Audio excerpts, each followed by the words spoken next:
Alrighty guys, it's the Rangers game. Basically finished, got 2.5 minutes left, but yeah, this game basically went how I expected it to go. Nobody really expected Rangers to win by a lot of goals, and even a lot of people weren't even predicting them to win because they already had a 3-0 lead, so even if they get bet 2-0 or 3-1, 4-2 or anything like that, they'd still be qualifying. I expected maybe a draw, but I predicted a Victoria Plzen to win 2-1, so yeah. Barring a late goal in the last 2 minutes that will finish that score. Butland, he really needs to improve in his passing. His passing was absolutely shocking that game. He kept getting the ball. It was in the second half I didn't really notice it as much, but in the first half, every time he seemed to get the ball, he was just kicking it away, and like every time. At one point, I'll dive into it when I'm doing the game analysis, but he just passes it, kicks it out the touchline like I'm at least 3 times, genuinely. But you need to work in his passing and his throwing, because his throwing was not the best in that game either. But yeah, Lyle Cameron, by far the man of the match for Rangers. He shined for Rangers today compared to other players who were somewhat decently okay, some were missing, but he was Rangers' spark today, and without him, who knows how it could have went. Anyway, straight into the game. 2nd-minute Butland slack pass yet again. 6th-minute Ant-Man, great delivery, ends up falling to Dessers, and Dessers just passes it to a ghost. He passes it to literally nobody. He's even close to where he passes it to. He just literally must pass it to a ghost. They end up getting the ball. 7th minute, Butland ends up passing it to the same ghost, because he just gets the ball in his own box and just punches it out the park. Like, there was nobody even near where he was genuinely passing to it. I honestly don't know. He really needs to work on his passing, because it was terrible that game.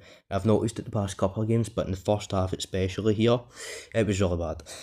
10th minute, Cameron, good hold up play. 12th minute, Ant-Man, good ball in the box. 18th minute, Jeffy shot on target. Gonna touch on Jeffy a wee second here. I thought Jeffy had a very bad game. See, Jeffy, I've always thought of him as an attacking fullback, but he really needs to work in his defending, because it was not good. See, I would say Yilmaz's best quality is his defending compared to Jeffy, but if you combine them, you get a perfect player. But I don't even know where Yilmaz is. Is he going off ski? Is Jeffy going off ski? Because they had about 5 million bid potentially coming in for him.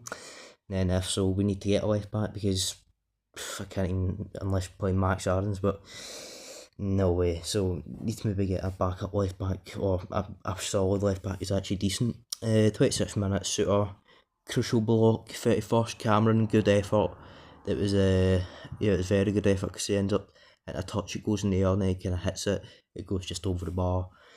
32nd, Butland, terrible throw right to Viktoria Plzen. 33rd minute, Giga, dodgy ball to them. 35th, I wrote Lyle Cameron being very good with his feet. I noticed that about Cameron. It wasn't just his passes which were very good in that game. It's if you actually watch him play, there's a couple of things I want to touch on about him.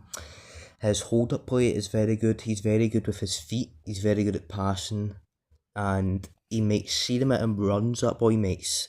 You need to watch his game. See, when you're watching it and you're looking at the ball, you need to actually watch the amount of runs he makes.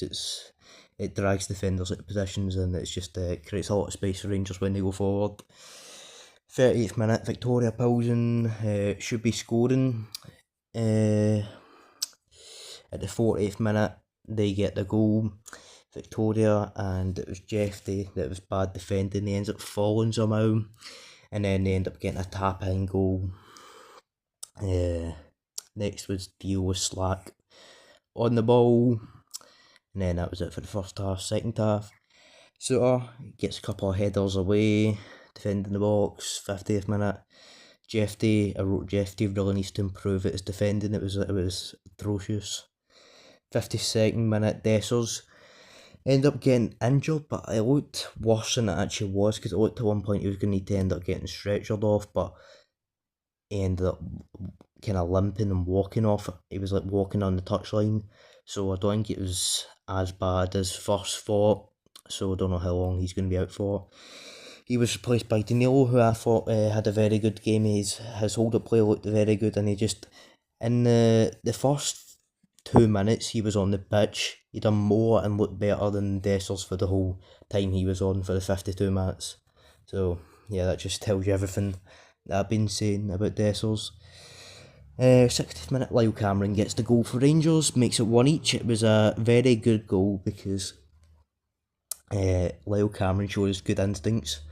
As Dino, I don't know if he's trying to pass it to him or he's hitting a shot, but either way, he hits the ball quite hard, and Lyle Cameron just goes and tries to get a foot in it. He does, gets a touch on it, and it goes in the net. So 1 each, and then a couple of minutes later, Lyle Cameron at 68th minute ends up coming off for Kieran Dow again. I don't know what Rusty Martin, and he's getting called that because he's bringing on Kieran Dow again. Why is he bringing on Kieran Dow for the man of the match? Like, fair enough if it's like the 78th minute or 75th minute, even 10 minutes later, and that's fair enough because there's only 10 minutes to go. But the fact that he's bringing him off for over 20 minutes left in the match, there's about half an hour because 7 minutes added on time, for Kieran Dow, who's, I would say, Rangers' worst players that they have.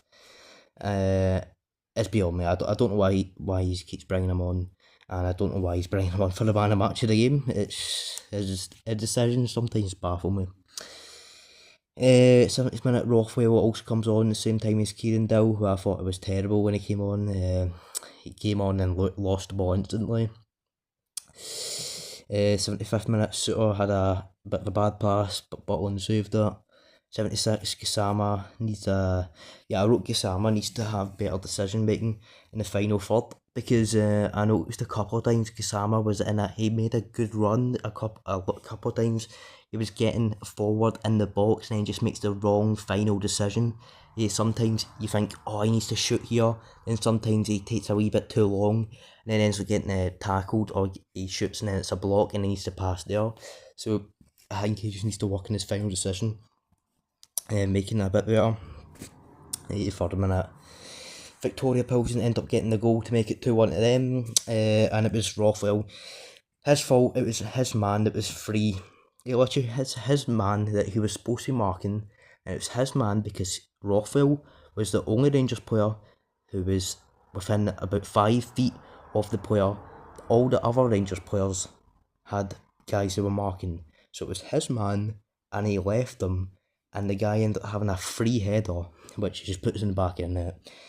That was basically it, bar on a couple of Rangers just kind of forward runs that didn't really come from anything.